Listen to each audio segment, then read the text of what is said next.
Nah, Torah, hukum Taurat, Pentateuch tadi udah mudah kan menghafalnya? Kakak, ibu. Jelas? Imamat, bilangan, ulangan. Ya.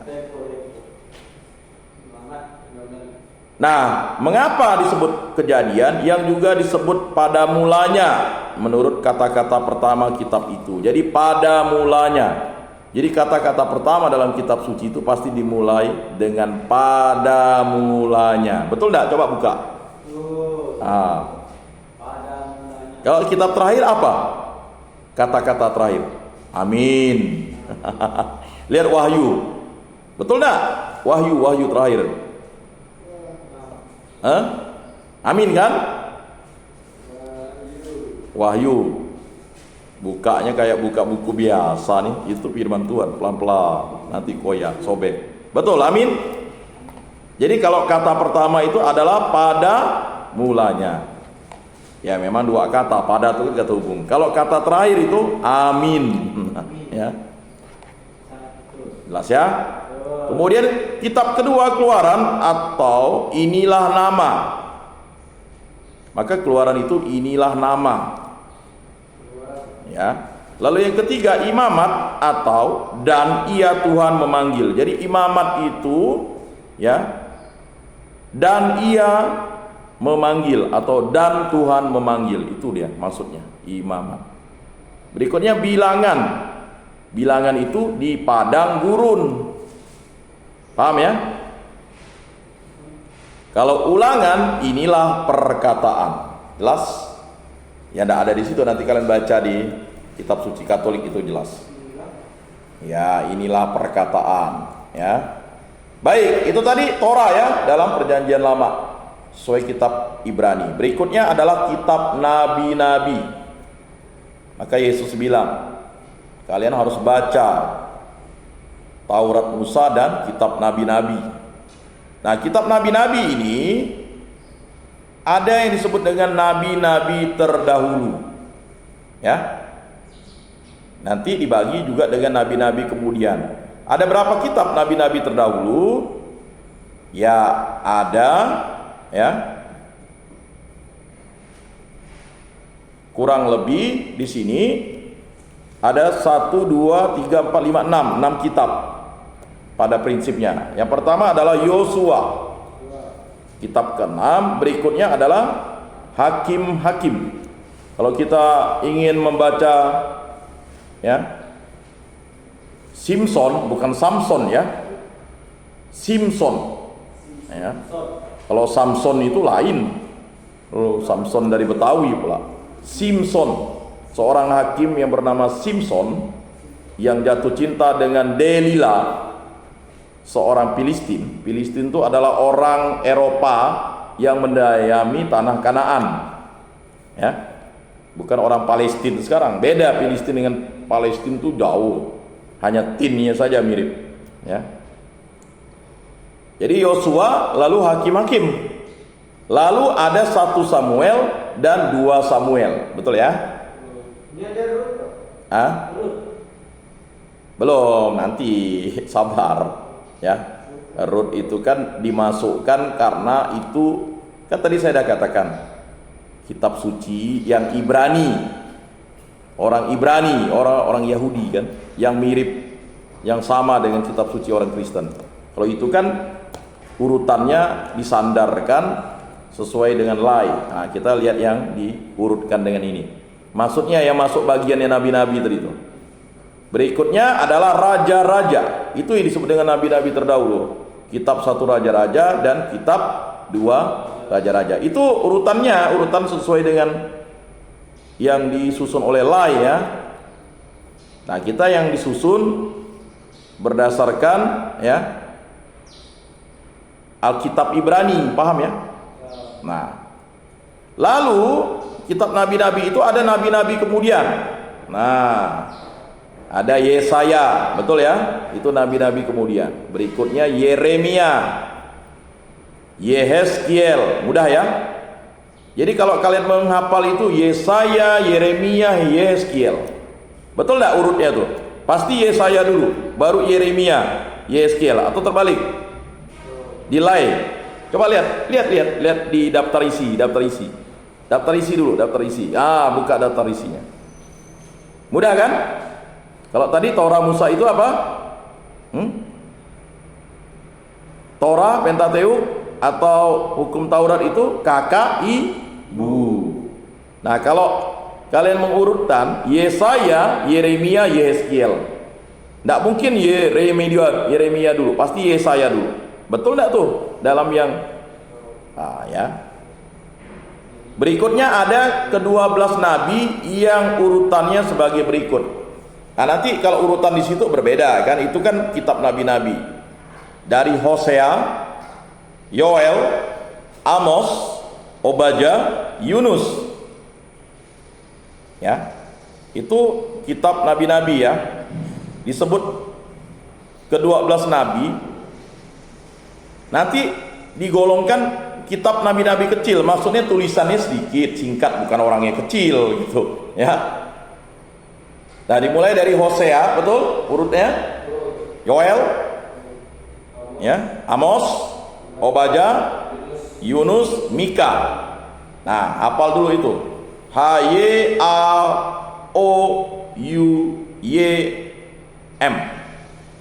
Bagaimana? Hayo. Nah, pasti hayo dulu. Hayo itu dimulai dari Hoyo. Kalau kitab, maksudnya kitab pertama, kedua, yang kitab-kitab 12 orang itu dari Hoyo. Hoyo itu apa? Ho-nya Hosea, Yo-nya Yoel. Ya. Ngapalnya begitu ya, Hoyo. Kalau kamu ngapalnya Haye agak susah. Hoyo. Oh, Hoyo ini berarti kitab yang duluan dari 12 nabi-nabi tadi, yang disebut dengan kitab nabi-nabi kecil. Maksudnya tulisannya singkat tuh. Bahkan ada hanya satu bab ya, atau satu pasal. Hoyo. Setelah Hoyo apa? Hoyo AO. Hoyo AO. Betul? Cara nyingkatnya bahasanya jembatan keledai. Kalau kamu ngapalnya itu bisa berminggu-minggu, bahkan bertahun-tahun belajar itu bisa ndak hafal ya. Hayo AO. Ya. A-nya itu adalah Amos, Hoyo, Hosea, Yoel, Amos, Hoyo, Aob. Nah, udah 4 yang kalian hafal. Ob-nya apa? Obadja. Jangan lalu O besi ya. Oh, salah. Hoyo, Aob. Dapat jembatan keledainya? Hoyo, Aob. Bisa ya? Bisa diikuti? Nih, bisa ya? Mudah kok. Ya. Pokok kalian ngikutnya tuh itu. Hoyo, Aob. Udah 4 tuh urutannya. Berarti Hosea, Yoel, Amos, Obadja. Udah 4. Nah, itu ngolok-ngolok, enggak boleh ya. Ini nabi nih. Berikutnya adalah Yumi. Hoyo. Coba. Hoyo, Aob, Yumi. Udah 6 tuh. Yumi apa? Yunus. Ingat siapa Nabi Yunus? Nabi yang ditelan ikan besar karena melawan atau tidak mau mendengarkan kehendak Tuhan. Yunus, dia harus mempertobatkan orang Niniwe. Niniwe itu daerah di mana? Di dekat Irak dan Iran tuh. Lalu dia lari pula. Ya. Yunus. Jadi Hoyo, Aob, Yumi. Ya, pelan-pelan lah. Jadi Hoyo, Hosea, Yoel, Aob, Amos, Obadja, Yumi, Yunus, dan Mika. Kan ada tuh nama artis Mika Tambayong. Diambil dari nama nabi itu, Mika. Ya. Mika ini bukan nabi perempuan, ini laki-laki, namanya Mika. Mikael. Seperti kalau Mikael itu malaikat, kalau Mika itu nabi kan. Nah, udah Jelas? Nyingkatnya Hoyo, Aop, Yumi. Udah 6 tuh hafal kan? Berikutnya ya kita buat jembatan keledainya. Naha. Naha. Nanya itu adalah Nahum, hanya itu Habakuk. Paham ya? Naha. Nahum, Habakuk. Ayo. Gimana tadi ngapalnya? Hoyo, Aop, Yumi, Naha. Naha. Jangan nahab. Jangan nahab. Naha.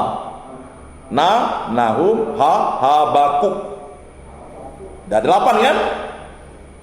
Berikutnya adalah JH. Naha, JH. Kalau nanti kalian ingat, oh Naha itu pasti dekat JH. JH, ZH. Z itu adalah Jevanya. H itu Hagai. Hagai. Jadi Hoyo, Aop, Yumi, lalu Naha, JH. JH itu Jevanya dan Hagai. Lalu terakhir adalah Zama, Zakaria, Maleaki. Jadi Maleakinyu. Ada yang orang akhir sini kan? Enggak ya. Zakaria, Maleaki. Jadi Zama. Mudah kan? Bagaimana menghafalnya? Koyoho, Hoyo, Hoyo, Ao, Yumi, Naha, Jeha, Jama. Nah, udah ya. Apalah nanti itu. Nanti kalian akan mengajarkan itu kepada kawan-kawannya atau kepada saudara-saudarinya. Baik, itu disebut. Jadi Alkitab Ibrani itu bagian pertama, kedua. Sekarang bagian ketiga itu ketubim namanya. Ketubim itu ya hagiografs atau tulisan-tulisan. Jadi ketubim. Ya, ketubim. Nah, tulisan-tulisan itu terdiri atas kitab apa? Mazmur. Ya. Mazmur ya. Lalu Ayub. Lalu Amsal. Jadi Mazmur, Ayub, Amsal itu duluan Mazmur, baru Ayub, baru Amsal. Nah, kalau di situ kan pasti urutannya. Nah, Amsal itu juga ya disebut dengan Megilot, 5 gulungan. Betul? Megilot 5 gulungan. Ya. Lalu baru Rut seharusnya kalau urutan kitab suci Ibrani ya. Tapi kalau di situ malah duluan kan? Ya, betul enggak? Betul. Nah, di situ malah duluan tuh. Setelah Yosua ya. Habis Yosua apa di situ? Hakim-hakim. Lalu langsung Rut kan? Harusnya kalau diurutnya itu Hakim-hakim harusnya ke Samuel. Itu malah Rut kan? Setelah Rut baru Samuel kan? Ah itu ya. Berikutnya adalah Kidung, Sir, Has, Sirim ya. Kidung apa tuh? Kidung Agung ya. Setelah Kidung Agung Pengkhotbah, Kohelet ya. Setelah Pengkhotbah Ratapan, setelah Ratapan Ester. Harusnya seperti itu. Betul ya?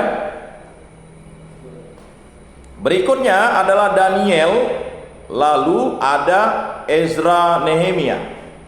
Jadi Ezra dan Nehemia ini ya sebenarnya adalah kitab yang seharusnya tidak terpisah, tetapi ada Ezra, ada Nehemia. Ya. Nah, maka Ezra, Nehemia. Ada enggak kitab Nehemia situ? Ada. Nah, pasti setelah Ezra, Nehemia kan? Nah, berikutnya adalah Tawarik. Betul Tawarik? Nanti Tawarik itu dibagi 1 Tawarik, 2 Tawarik. Nah, jadi Alkitab Ibrani berisikan 24 kitab. Paham ya? Kitab Ibrani nih, kitab orang Yahudi nih, 24 kitab yang semuanya ya masuk dalam kitab suci orang Kristen, kitab suci orang Katolik. Paham ya? Jadi 24 kitab saja mereka. Jadi kalau kitab suci orang Kristen Protestan yang perjanjian lama hanya berapa? Berapa? Ayo. 39. Kalau yang Katolik 46. Paham ya? Jadi kalau orang Ibrani hanya punya 24 kitab. Oke, nggak paham tuh. Nah, sekarang itu tadi isi kitab Ibrani. Sekarang isi Alkitab Yunani. Ya. Alkitab Perjanjian Lama dalam bahasa Yunani ialah kitab suci orang-orang Yahudi di perantauan atau di diaspora. Jadi perantauan itu atau diaspora. Kalau kamu merantau pergi ke Amerika, kamu disebut diaspora. Ya kan? Nah, apakah kita disebut diaspora gak di Indonesia? Tidaklah. Karena kita berada di tanah air kita. Misalnya itu di Amerika atau di Inggris atau di Spanyol, itu diaspora namanya. Ya, jauh dari tanah kelahirannya atau lahir di negara orang. Jumlah kitab, urutan dan isinya berbeda dengan Alkitab Ibrani. Perbedaan isi antara kitab-kitab Ibrani dan terjemahannya ke dalam bahasa Yunani disebabkan perbedaan antara naskah asli seperti ditulis penulis pertama dan terbitan-terbitan berikut. Adapun isi Alkitab Yunani sebagai berikut. Nah, jadi kalau Alkitab Yunani itu yang pertama kitab-kitab dari Alkitab Ibrani yang diterjemahkan ke dalam bahasa Yunani. Jadi 24 kitab yang tadi itu, paham ya? Tapi diterjemahkan dalam bahasa Yunani, bahasa internasional pada zaman itu. Karena apa? Kalian tahu ada seorang tokoh Makedonia, Alexander the Great namanya. Itu kan dia ingin menguasai semua dunia kan, menaklukkan. Makanya ya, seorang Makedonia ini yang berbahasa Yunani ini, dia bahasanya dipergunakan di daerah-daerah tempat dia menaklukkan jajahan-jajahannya tuh. Ya. Oke. Nah, kitab-kitab dari Alkitab Ibrani yang diterjemahkan ke dalam bahasa Yunani hanya teksnya di sana sini berbeda dan ada bagian-bagian yang dihilangkan atau terutama dalam kitab Esther dan Daniel ditambah. Jadi kitab Esther dan Daniel itu ada bagian-bagian ditambahkan, maka ada tambahan kitab Esther dan tambahan kitab Daniel ya. Kalau kalian di situ kan coba perhatikan di daftar isinya tuh. Ya. Jelas ya? Kedua, kitab-kitab yang tidak terdapat dalam Alkitab Ibrani meskipun kebanyakan aslinya ditulis dalam bahasa Ibrani atau Aram, tetapi masuk ke dalam daftar kitab-kitab suci yang diterima oleh gereja Katolik. Nah, itulah yang disebut Deuterokanonika. Paham ya? Atau oleh gereja-gereja reformasi apokrif. Jadi antara kalau orang Katolik itu kitab Deuterokanonika malah dianggap apokrif oleh gereja-gereja reformasi atau gereja-gereja Protestan. Dalam terbitan lain, kitab-kitab itu ditempatkan sebagai suatu kelompok tersendiri sesudah kitab-kitab Alkitab Ibrani. Jadi Alkitab Ibrani tadi berapa jumlahnya? 24 saja kan? Cuma nanti kan dipecah-pecah, misalnya satu raja-raja, dua raja, lalu berkembang dia. Paham ya? Satu Tawarik, dua Tawarik, betul? Satu Samuel, dua Samuel, berkembang dia jadinya, jadi nambah. Ya, jadi nanti seperti itu. Kemudian ketiga, kitab-kitab yang kadang-kadang dipakai oleh bapak-bapak gereja serta pujangga-pujangga dahulu, tetapi tidak diterima oleh gereja Katolik sebagai kitab-kitab suci. Kitab-kitab ini disebut apokrif. Jadi istilah apokrif di Katolik berbeda dengan istilah di Protestan, paham ya? Deuterokanonika, gereja-gereja reformasi atau gereja-gereja Protestan anggap itu apokrif. Tapi Di gereja Katolik itu adalah kitab-kitab yang kadang-kadang dipakai oleh bapak-bapak gereja serta pujangga-pujangga dahulu, tetapi tidak diterima oleh gereja Katolik sebagai kitab suci. Itu ada. Nah, itu kitab apokrif itu. Jadi apokrif dalam gereja Katolik berbeda dengan apokrif dalam gereja Protestan. Paham ya? Deuterokanonika dianggap oleh gereja Protestan itu adalah apokrif. Sedangkan bagi gereja Katolik Deuterokanonika adalah kitab suci dari perjanjian lama itu. Nah, sedangkan bagi gereja Katolik apokrif itu adalah kitab-kitab yang kadang-kadang dipakai oleh bapak-bapak gereja, saya ulangi nih, serta pujangga-pujangga dahulu, tetapi tidak diterima oleh gereja Katolik sebagai kitab-kitab suci, ya. Nah, atau disebut dengan Pseudepigrapha, ya kan? Nah, istilah gereja-gereja reformasi itu adalah kitab-kitab Pseudepigrapha itu seperti dianggap kitab-kitab palsu. Maksudnya Pseudo itu bukan kitab suci, begitu maksudnya. Dalam daftar yang berikut, kitab-kitab ini diberi kurung dengan dikecualikan kitab-kitab apokrif, ya.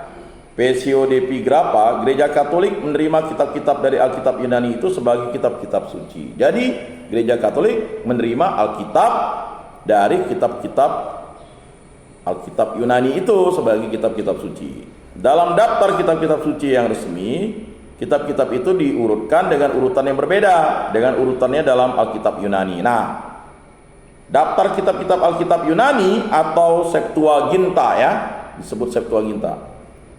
Di sini disajikan menurut terbitan, ya, Rahipis, ya. Yang pertama tadi hukum dan sejarah.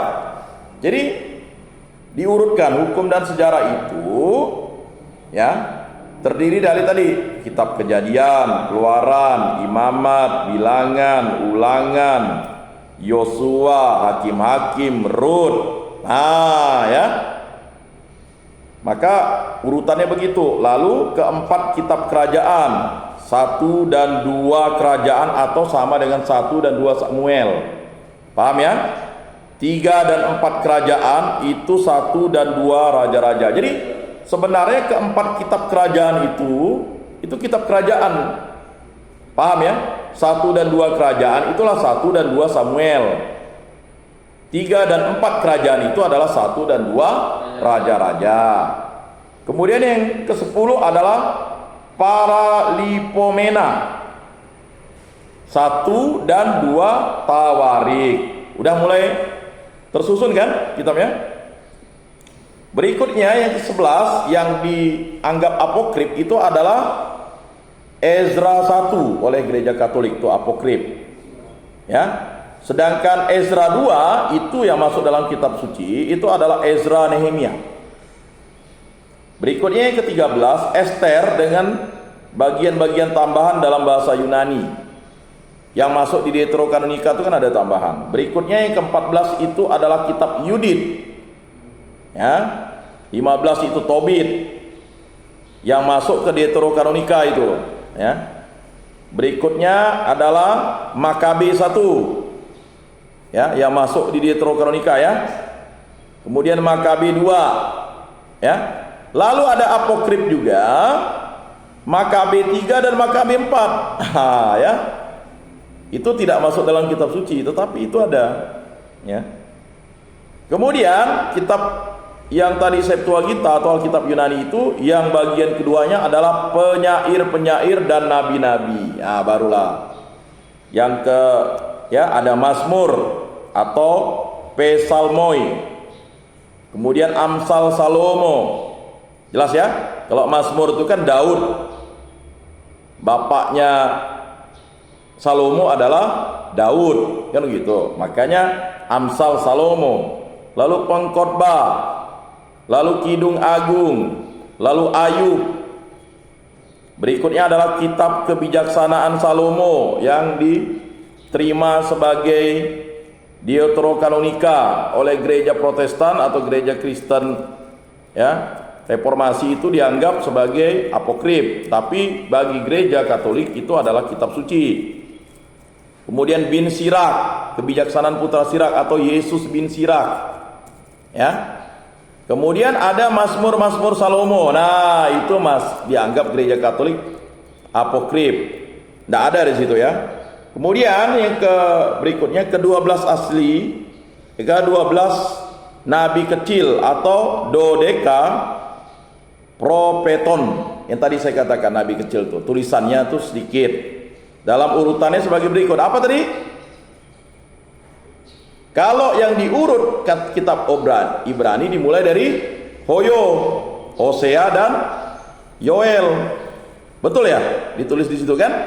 Tapi kalau dalam kitab suci Katolik sebenarnya yang duluan itu adalah tetap Hosea, berikutnya Amos. Nah, kalau di dalam kitab Ibrani itu apa tadi? Dia malah Amos yang ketiga. Aob tadi itu. Betul ya? Ya. Nah, jadi kalau dalam kitab itu Hosea, Amos, bahkan Mika, Yoel, Obadya, Yunus, Nahum, Habakuk, Jepanya, Hagai, Zakaria, Maleki. Yang huruf kalau dalam kitab Ibrani yang malah 6 kitab terakhir dari nabi-nabi itu kecil itu malah tidak terbalik dia. Nahum, Habakuk, Nahatri, lalu Jepanya dengan Hagai, lalu Zakaria dan Maleaki. Kalau di kitab Katolik itu Hosea dan Amos dulu, maka disebut dengan Hoa. Ya. Harusnya kan Hoyo. Lalu harusnya Yumi, tapi dibalik.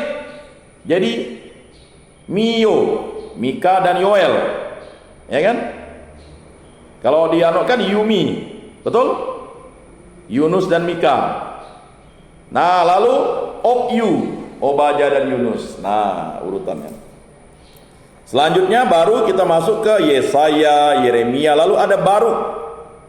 Ya, kitab yang masuk dalam Deuterokanonika, ya. Kemudian Ratapan, lalu surat Yeremia, ya.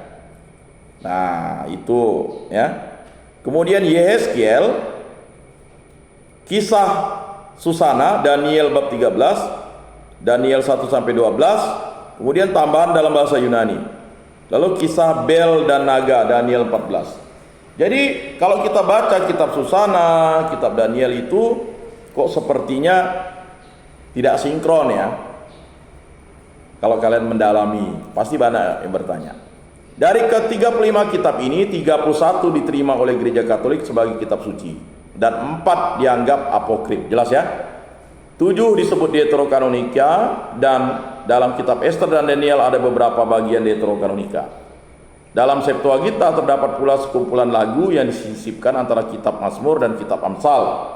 Lagu-lagu ini ialah Mazmur-Mazmur yang berserakan dalam Perjanjian Lama dan Perjanjian Baru, suatu doa Raja Manase, apokrif, dan lagu kemuliaan kepada Allah.